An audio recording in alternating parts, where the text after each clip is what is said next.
कार्य को समझने के लिए हम कुछ इस प्रकार के उदाहरण देखेंगे। जैसे कि दैनिक जीवन में सामान्यतः किसी भी लाभदायक शारीरिक एवं मानसिक परिश्रम को कार्य समझा जाता है।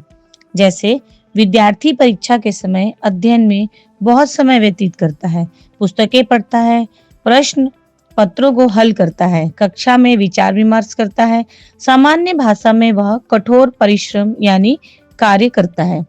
इसी प्रकार किसी भी गीत को गुनगुनाना, मित्रों से बातचीत करना, विद्यालय के लिए कार्य योजना बनाना, सोच विचार करना आदि सभी को कार्य समझा जाता है।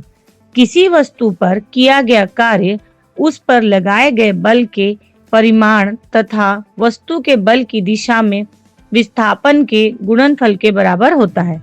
कार्य का मात्रक जूल होता है। भौतिक कार्य के कुछ उदाहरण देखते हैं। एक पुस्तक को उठाएं, इसके लिए आपको बल लगाना पड़ता है और पुस्तक ऊपर की ओर विस्थापित होती है, इसलिए यह विज्ञान में कार्य माना जाएगा। पुस्तक उठाने में लगा बल गुरुत्वाकर्षण बल के विरुद्ध कार्य करता है। पुस्तक की गति में परिवर्तन होता है। आइए दैनिक जीवन के उन उदाहरणों पर विचार करते हैं जिन्हें हम सामान्य भाषा में कार्य कहते हैं।